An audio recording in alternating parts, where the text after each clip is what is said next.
గతంలో మేము చాలా ఇబ్బంది పడ్డాము, మళ్ళీ జగన్మోహన్ రెడ్డి గెలవడానికి గ్యారంటీ ఏంటన్నాడు.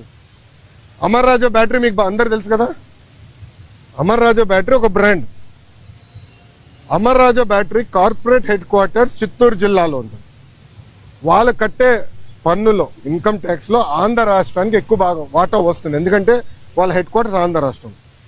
ఆంధ్ర రాష్ట్రంలోనే highest tax payer Amar Raja battery. ఆ అమర్ రాజా బ్యాటరీని వేధించలేదా గత ప్రభుత్వం? ఇదే కోడిగుడ్డుని అడుగుతున్నా, నువ్వు వేధించలేదా? సైకోని అడుగుతున్నా, నువ్వు వేధించలేదా? లేబర్ రేట్ చేయించావు, పొల్యూషన్ రేట్ చేయించావు. అది మా సొంత జిల్లాలో ఉంది. 30 సంవత్సరాల నుంచి మా జిల్లాలండి ఒక్కరికి లెడ్ పాయిజనింగ్ అవ్వలేదు స్వామి 30 సంవత్సరాల్లో.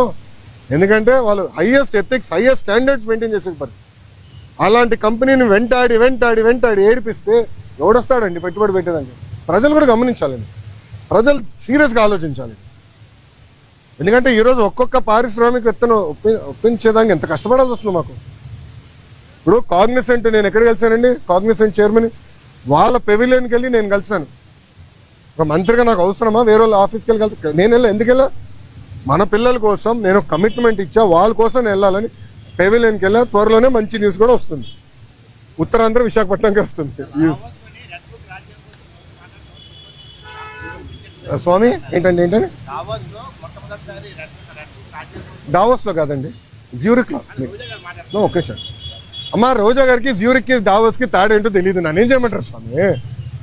పాపం ఆమెకు తెలీదు, అంత అవగాహన లేనట్టుంది. కొంచెం వాస్తవం ఏంటి, జ్యూరిక్ లో మేము దిగిన రోజు తెలుగు వాళ్ళందరూ బాబు గారిని కలవాలంటే మండే ఆఫ్టర్నూన్ 700 మందితో, ఎందుకంటే అక్కడ అందరూ బాగా కష్టపడతారు ఉద్యోగాలకు వెళ్ళే వ్యక్తులు.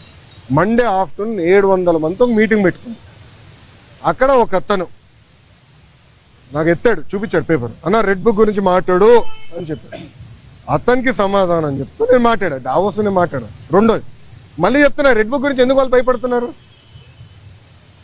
రెడ్ బుక్ లో విశాఖపట్నంలో చెప్పా, విజయనగరంలో ముగింపు సభలో కూడా చెప్పా. రెడ్ బుక్ లో నేనేం చెప్పా, ఏ అధికారులు నాయకులు చట్టాన్ని ఉల్లంఘించి ప్రజల్ని తెలుగుదేశం పార్టీ కార్యకర్తలు ఇబ్బంది పెట్టారో వాళ్ళని నేను వదిలిపెట్టను అన్నా.